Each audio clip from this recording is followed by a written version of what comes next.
I am so excited to welcome Hugh Reece from National Grid to our program. Hey, thanks, Carla. Really excited to be here. So my name's Hugh Reece. I work at National Grid specifically on our clean transportation team. So I'm focused on the delivery of our fleet electric vehicle programs, and we'll be diving into that shortly. So I was wondering if you could walk us through exactly how fleets should be engaging with their utility, and are there any resources available to help guide them? My recommendation for fleets is to reach out to utilities early and often. Specifically for National Grid, we have several programs fleets can leverage, like fleet advisory services, where we do comprehensive fleet analyses and provide comprehensive reports. We have programs that'll help incentivize and reduce costs for the infrastructure component, so reducing the costs of the installation of the chargers.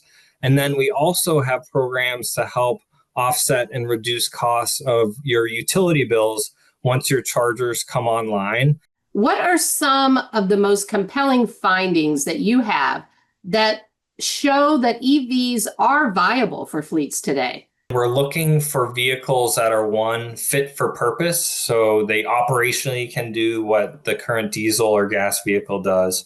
But we're also looking at vehicles that have a lower total cost of ownership. We've looked at over 11,000 vehicles, on-road vehicles specifically.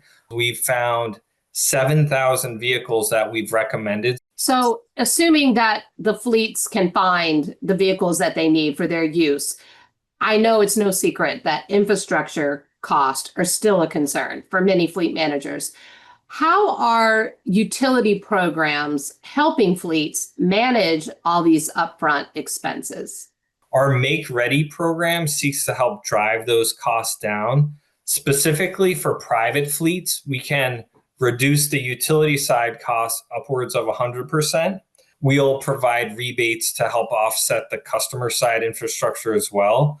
Based on projects that are in the ground, we've seen our rebates are offsetting the projects at about 40%. What about long term? What are some strategies that fleets can use to reduce the long-term operating expenses connected with EVs? One is our Fleet Off-Peak program. So this program seeks to incentivize customers to charge their vehicles during off-peak hours. If you do, we'll give you a credit on your utility bills. So for light-duty fleets, we're estimating about $300 per vehicle per year. Medium-duty vehicles, we're estimating at about $1,000 per vehicle per year. And then for heavy duty vehicles, we're estimating about $3,000 per vehicle per year. So depending on the fleet type, this can lead to thousands of dollars in savings. So that's our Fleet Off-Peak program. Another component on a utility bill is the demand charge. So demand charge in general can make up about 50% of the bill cost overall. So with our demand charge alternative program in year one, we'll reduce those demand charges to zero. So that can lead to another huge savings bucket as well. Once a fleet is ready to move forward, they might have a hard time finding a site with enough power. So what new solutions are available if they run into the situation of limited capacity? So we have what's called the System Data Portal. So it's an online resource where you type in your fleet depot address. That way you can get a quick snapshot of like, okay, does this site have capacity or not? Another thing we're launching is called flexible connections, saying, okay, maybe we have windows of time where we have a megawatt of power and there may be windows that we don't. So with flexible connections, we'll use hardware and software that will throttle the periods of time where we may not have that megawatt. So we'll say, okay, we can offer you half a megawatt for 14 hours, but then a full megawatt for 8 hours. So then you can get your equipment in the ground to keep moving fast without getting stalled with kind of traditional utility approaches.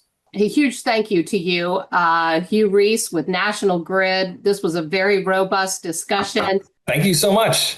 All right. Goodbye for now, everyone.